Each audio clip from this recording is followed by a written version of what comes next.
Good morning, welcome back to my channel, welcome to new blog. আশা করি তোমরা সবাই খুব ভালো আছো, সুস্থ আছো, স্বাভাবিক আছো, আর আমরাও খুব ভালো আছি।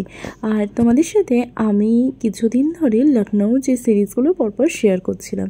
এর আগে লখনউয়ে আমরা প্রথম দিন কোথায় ঘুরেছি, কি খেয়েছি এবং কোথায় কি পাওয়া যায় সেটা তো শেয়ার করেইছি। আজকে চলে এসেছি একদম নিউ লখনউয়ের দিকে। আর আমাদের আজকের একদমই উদ্দেশ্য হলো সেটা হচ্ছে বি.আর. আম্বেদকর যে পার্ক রয়েছে সেই পার্কের দিকে যাওয়া। তো আমরা প্রথমেই তোমাকে বলেছিলাম যে আমরা সবসময় এখানে যেখানেই যাই না কেন মোটামুটি সেখানে লোকাল ট্রান্সপোর্ট বা মেট্রোর সুবিধা থাকলে সেগুলোই আগে চেষ্টা করি, এবং যতটা কম বাজেটে আর কি ঘোরা সম্ভব হয় এবং সেটা ভালোভাবে। তো আমরা সেই কারণেই মেট্রো করে চলে এসেছিলাম। আর এই মুহূর্তে আমার জায়গার নামগুলো মনে পড়ছে না, তো তোমাদের অবশ্যই আমি পরে পারলে মেনশন করে দেবো।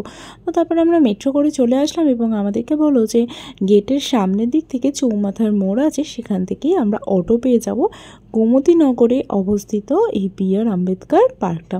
এবং আমরা ভিডিওতে দেখেছি বিশাল বড়। তো অ্যাট লাস্ট আমরা সেখানে পৌঁছে গেলাম এবং এটা ঘুরতে বেশ কিছু সময় লাগবে সেটা জেনেই আমরা হাতে সময় নিয়ে এসেছি। তো দেখতেই পাচ্ছ যে এটা কতটা বড়। এটা কিন্তু ভিতরে নয়, এটা শুধুমাত্র বাইরে এন্ট্রান্সটাই এতটা বড়, তাহলে ভাবো ভিতরটা না কি আছে। তো দেখো তোমাদের সাথে আমি শেয়ার করছি। প্রথমে আমি জুম করে ভাবছিলাম দেখাবো, কিন্তু তারপর ভাবলাম নর্মালি দেখাই যে কতটা এরিয়া। দেখতে পাচ্ছ দূরের জিনিসগুলোকে তো ভালোভাবে বোঝাই যাচ্ছে না। ওই যে দূরে দেখা যাচ্ছে ছোট্ট ছোট্ট হাতিগুলো, সেই তত দূর পর্যন্ত আমরা সেগুলো কিন্তু পুরোটাই ঘুরবো। আর তোমাদেরকে বলে রাখি, তোমরা অবশ্যই লখনউ গেলে এটা যাওয়ার জন্য প্রায় পুরো বিকেলটাই ধরে রেখো, মানে একবেলা পুরো এখানেই তোমাদের লেগে যাবে। আর এটা তোমরা সন্ধ্যাবেলাতেও ঘুরতে পারো, কারণ সন্ধ্যাবেলাও এটা ওপেন থাকে এবং লাইটগুলো যখন জ্বালিয়ে দেয় বেশ ভালো লাগে। তাই বিকালের দিকে গেলে তো ভালো মতনই ঘোরা হবে। আর এখানে যে সমস্ত কিছু কাজগুলো রয়েছে সেগুলো আমরা জাস্ট দেখে অবাক হয়ে যাচ্ছি যে এত বড় পার্কটা কীভাবে হয়।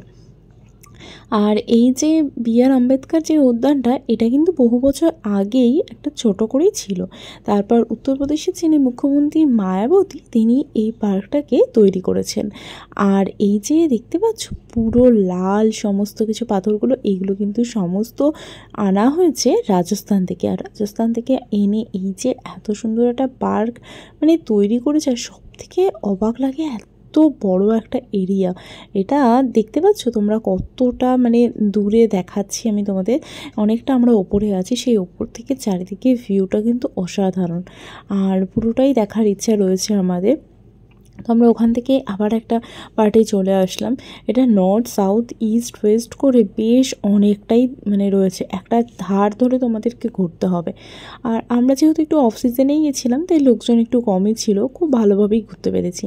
এখানকে ঢোকার মুখের দরজাটা তোমরা শুধু একবার দেখো, মানে দরজাটা নিচ থেকে যে আমাদের কত ডবল হবে তার ঠিক নেই। আমরা নিচ থেকে এরকম ঘাড় তুলে দেখতে হচ্ছে। আবার দরজাটা দেখো প্রায় উপরের যে সিলিংটা তার সমান। আমি একটু দরজাটায় হাত দিয়ে ধরে টানার চেষ্টা করে দেখছিলাম টানতে পারি কিনা, কিন্তু না, বৃথাই চেষ্টা। আর তার মধ্যে দেখো এখানে মানে আমার মনে হয় দুজনে একসাথে না টানলেই দরজাটা বন্ধ করা ভীষণ অসম্ভব। আর প্রচণ্ড গরমও পড়েছিল, কিন্তু এর মধ্যে ঢোকার পর যেন আলাদাই একটা শান্তি পাচ্ছি, বেশ ঠান্ডা ঠান্ডা লাগছে। আর এখানে এরকম মূর্তিগুলো রয়েছে। আর এছাড়াও ব্রোঞ্জের একটা ডক্টর বি.আর. আম্বেদকরের ব্রোঞ্জের একটা মূর্তিও আছে, বেশ সুন্দর করে সাজানো গোছানো। ভিতরটা দেখেই আমরা বাইরেটা চলে আসলাম, এবং বাইরেটা আসার পরেই আমি খালি ভাবছি তোমাদেরকে একবার করে দেখায় যে সত্যি জায়গাটা কত বড়। তারপর এখানে যে হাতিগুলো রয়েছে সেই হাতিগুলো কিন্তু এক একজনের স্মারকলিপি হিসেবে ব্যবহার করা হয়েছে। এখানে প্রচুর হাতি রয়েছে এবং সেই হাতিগুলো মানে দেখলেও মনে হবে একটা বড় যে সত্যিকারের হাতি প্রায় সমানই মনে হয়, মানে মাঝারি সাইজের যে হাতিগুলো হয় তার সমান তো অবশ্যই হবে। আর আমরা পুরো হাতির এই প্রান্ত থেকে ওই প্রান্ত যদি যেতে চাই আমাদের অনেক হাঁটতে হবে, তাই ভাবলাম যে কোনো একটা দিকে হাঁটবো, সেই তো একই রকমই আছে। আর এই যে ভিতরটা দেখছো, ভিতরে একটা গ্যালারি মতন করা, মানে অনেককে শুধুমাত্র ডক্টর বি.আর. আম্বেদকরের উদ্দেশ্যেই যে পার্কটা ডক্টর বি.আর. আম্বেদকরকে নিয়েই তেমনটা নয়। এখানে অনেক যারা আমাদের স্বাধীনতা সংগ্রামী আছে তাদের স্মৃতির উদ্দেশ্যও করা রয়েছে, যেমন বিরসা মুন্ডা, কাশিরাম দাস, গুরু ঘাসিদাস, সবারই একটা করে এখানে স্ট্যাচু এখানে রয়েছে। আর আকাশটা দেখো কীরকম কালো অন্ধকার করে আসছে। আমরা ভাবছি এই এত বড় জায়গায় যদি এখন বৃষ্টি নেমে যায় কি না কি করব জানি না। আর এত লোক সংখ্যা, মানে এখানে প্রচুর লোক একসঙ্গে ঘুরলেও যেন মনে হবে ফাঁকা ফাঁকা লাগছে, এতই বড় এরিয়াটা। এখানে কিন্তু লোক অনেক, কিন্তু জায়গাটা ছোট হলে আর কি যেরকম মনে হবে যেন অনেকজন। তো যাই হোক, এখন একটা বিকেলবেলা চলে এসেছি আমরা এখানটা। তখন আমরা দুপুরবেলা যখন এসেছিলাম প্রচণ্ড রোদ ছিল, আর এখন দেখো বিকেল বিকেল হয়ে আসছে, তার সাথে আবার মেঘও করেছে। তো এই যে এখানে আর একটা স্ট্যাচু আমরা দেখতে পাচ্ছি। আমি তো কিছু কিছু জায়গায় দাঁড়িয়েও যাচ্ছিলাম, যাতে পা ব্যথা করছে যে এতটা জায়গা ঘুরছি একসাথে।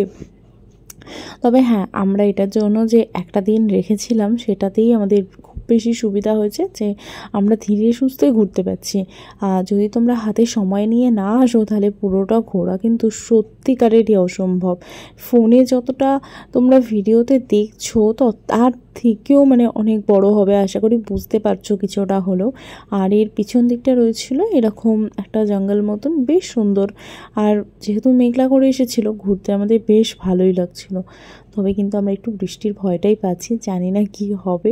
বৃষ্টি হলে কোনো একটা ভিতরে গিয়ে ঢুকে দাঁড়াতে হবে, আর না হলে এই হাতির তলায় দাঁড়ালেও মনে হয় ভিজবো না। তো যাই হোক, just parts of a joke. আর এই যে এখানে আমরা যাচ্ছি এবার হচ্ছে আরেকটা সাইড, আমাদের 3টে সাইড ঘোরা হয়ে গেছে। তো তোমরা দেখো এখানটা শুধু একবার।